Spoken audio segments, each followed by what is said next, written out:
Bwana Yesu apewe sifa. Hebu tupungiane mikono hewani.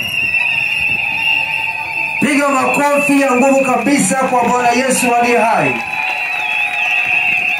Leo ni siku ya 4 na tunamshukuru Mungu, tumeendelea vizuri, lakini huu ni wakati wa kumtolea Bwana sadaka. Wacha nikwambie kuna siri katika kutoa sadaka. Mwambie jirani yako kuna siri katika kutoa sadaka. Abili alimtolea Bwana sadaka nzuri sana. Mpaka leo bado sadaka zake zingali zikinena. Biblia inazungumza, inasema wakati wa Agano Jipya wa Makedonia walijifunza namna ya kumtolea Bwana sadaka.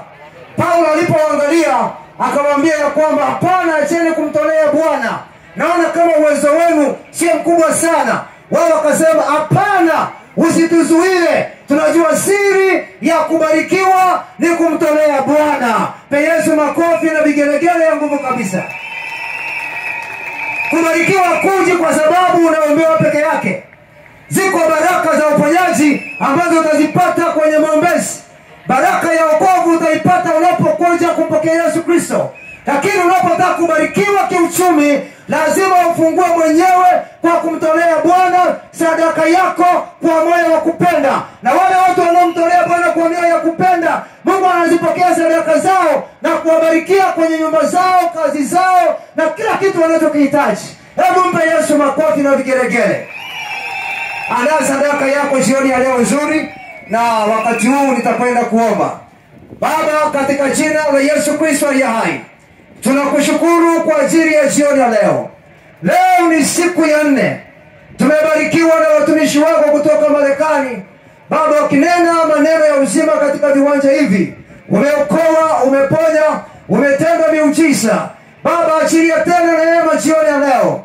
Watu wako wanapokwenda kutolea, ije baraka ya watu wako kufanikiwa kiuchumi juu ya nyumba zao, juu ya kazi ya mikono yao, wasiwe vile jinsi walivyo, ukawainua maradufu katika jina la Yesu Kristo. Kila mwenye pumzi aseme amen. Amen. Naomba nikaribishe ile kwaya iliyomaliza kuimba hapo wakati huu, iliyovaa hizo nguo kama kijani, au iliyomaliza kuimba hapa. Mje hapa mbele, tutamkaribisha Mheshimiwa Twaibu aje awagawie vyombo vya sadaka, na tutakuwa tukimtolea Bwana sadaka zetu nzuri. Karibuni waimbaji. Mliokuwa maliza kuimba, sogeni hapa mbele. Na Mheshimiwa Twaibu, naomba usogee huku mbele na hiyo mifuko uwagawie sadaka zetu. Tunakwenda kuzitoa kwa hawa peke yao. Ukiona mtu mwingine hana nguo kama hii, usimpe hiyo sadaka. Amen. Kwa kusema hayo machache, ninaomba sasa nimkaribishe Mheshimiwa hapa Mandule, atakuwa anaimba wakati sisi tunamtolea Bwana sadaka. Tafadhali sana waimbaji, teremka chini. Waimbaji teremka chini. Pokeeni mifuko hiyo na tumtolee Bwana hapo sadaka zetu za baraka. Hebu mpigie Yesu makofi na vigelegele. Naona na mhubiri wetu pia amefika. Wakati wewe unamtolea Bwana sadaka, mhubiri atakuwa anakaa mahali pake. Karibu mwimbaji.